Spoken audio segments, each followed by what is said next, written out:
कांग्रेस के वरिष्ठ नेता अहमद पटेल का निधन हो गया है। उनके बेटे फैसल पटेल ने ट्वीट कर ये जानकारी सार्वजनिक तौर पर दी है। कोरोना संक्रमित होने के बाद वो काफी दिनों से गुरुग्राम के मेदांता अस्पताल में भर्ती थे। जानकारी देते हुए अहमद पटेल के बेटे फैसल पटेल ने लिखा, बहुत दुख के साथ कहना पड़ रहा है कि मेरे पिता अहमद पटेल का निधन 25 नवंबर को सुबह 3:30 बजे हो गया। करीब महीने भर पहले वो कोरोना से संक्रमित हुए थे और इसके बाद से उनकी हालत बिगड़ती गई और शरीर के कई अंगों ने काम करना बंद कर दिया। मैं सभी शुभचिंतकों से प्रार्थना करता हूं कि वो कोविड-19 प्रोटोकॉल का पालन करें और भीड़ ना करें और सोशल डिस्टेंसिंग का ध्यान रखें। तो ये बड़ी खबर आपको बता रहे हैं। और राजनीतिक गलियारों में अहमद पटेल के निधन के बाद से शोक की लहर है।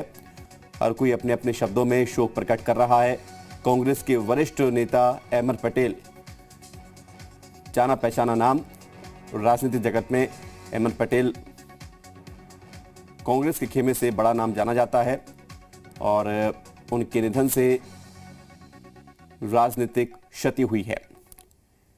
आपको बता दें कि कोरोना उनको हुआ था, मेदांता अस्पताल में उनका इलाज जारी था। 1 महीने पहले वो कोरोना से संक्रमित हुए थे और आज सुबह 3:30 बजे उनका निधन हो गया। तो राजनीतिक गलियारों से अहमद पटेल के निधन के बाद शोक के संदेश आ रहे हैं। कांग्रेस सांसद अहमद पटेल के निधन पर पीएम मोदी ने भी ट्वीट कर दुख जताया है। उन्होंने लिखा है कि अहमद पटेल जी के निधन से दुखी हूं। उन्होंने सार्वजनिक जीवन में कई साल बिताए, समाज की सेवा की। ये ट्वीट पीएम मोदी ने किया है। लिखा है आगे कि अपने तेज दिमाग के लिए जानी जाने वाली कांग्रेस पार्टी को मजबूत बनाने में उनकी भूमिका हमेशा याद की जाएगी। उनके बेटे फैसल से बात की और संवेदना प्रकट की। अहमद भाई की आत्मा को शांति मिले। ये ट्वीट प्रधानमंत्री नरेंद्र मोदी ने किया है। कांग्रेस सांसद अहमद पटेल का निधन हुआ, कोरोना के चलते उनका निधन हुआ है। कई अंगों ने काम करना बंद कर दिया था। 1 महीने से वो इससे पीड़ित थे। और हमारे सहयोगी राहुल मिश्रा जुड़ रहे हैं जरा जानकारी के लिए। राहुल, ये बेहद दुखद खबर आ रही है, अहमद पटेल का निधन हो गया है और क्या कुछ पूरी जानकारी अब निकलकर सामने आ रही है? कब तक अंतिम संस्कार होगा और क्या जानकारी? देखिए, कोरोना पॉजिटिव 1 महीने पहले ही अहमद पटेल आए थे और अहमद पटेल जब कोरोना पॉजिटिव आए थे तो उसके बाद उन्होंने खुद ही ट्वीट किया था अहमद पटेल ने और ये कहा था कि जो भी लोग उनके संपर्क में हैं उनको कहीं सीधे तौर पे अपना जांच कराएं और आइसोलेशन में जाने के लिए उन्होंने कहा था। उसके बाद उनकी कॉम्प्लिकेशंस, क्योंकि तबीयत उनकी खराब होने लगी थी और उसकी वजह से उन्हें मेदांता हॉस्पिटल में राहुल, मैं आपको रोक रहा हूँ और सहयोगी रवि त्रिपाठी भी जानकारी दे रहे हैं, उनको भी हम सुन लेते हैं, फिर मैं आपके पास आता हूँ। उनकी तबीयत खराब होने लगी थी जब कोरोना पॉजिटिव आए थे। उसके बाद उनकी तबीयत खराब हुई थी। मेदांता हॉस्पिटल में गुरुग्राम के भर्ती उनको कराया गया था।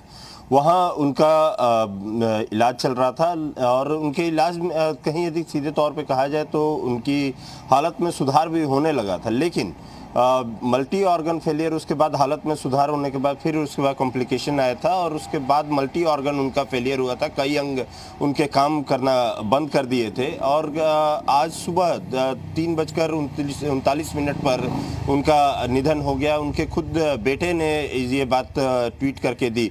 देखिए, यदि कहा जाए अहमद पटेल के बारे में कहा जाए तो एक रणनीतिकार, चाणक्य या कहा जाए संकट मोचक के तौर पे उनको हमेशा देखा जाता था।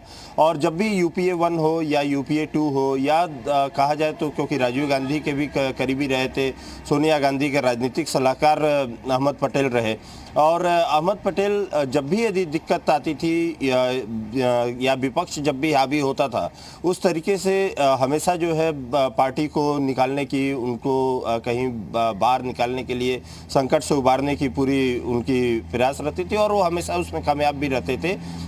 जब भी, क्योंकि कोर टीम के वो मेंबर थे, वहाँ जब भी सोनिया गांधी को उनको ज़रूरत पड़ती थी बतौर अध्यक्ष, जब सोनिया गांधी हमेशा यदि कभी भी दिक्कत, कोई भी किसी तरीके की प्रॉब्लम आती थी तो वहाँ अहमद पटेल ही वैसे व्यक्तित्व थे जो कि आगे निकल करके और पूरा उस संकट से उबारते थे। पार्टी हो या पूरी सरकार हो सरकार से संबंधित हो, हर एक चीज़ पे यदि कहा जाए, या सरकार में जब जोड़ तोड़ कहीं पे यदि जोड़ तोड़ होने लगती थी, या सरकार संकट में दूसरे राज्यों की भी संकट में सरकार जब आती थी, तो वहाँ पे भी अहमद पटेल ही मुख्य भूमिका में होते थे, जहाँ पर वो उस संकट से उबारने का उनका पूरा प्रयास रहता था और उस संकट से वो उबारते भी थे। तो एक बड़ी क्षति यदि कहा जाए तो कांग्रेस के लिए है अहमद पटेल का जाना। और अहमद पटेल हमेशा यदि कहा जाए तो राजीव गांधी के साथ साथ सोनिया गांधी के भी काफ़ी ज़्यादा करीबी रहते और गांधी परिवार के सबसे ज़्यादा करीबी अहमद पटेल थे।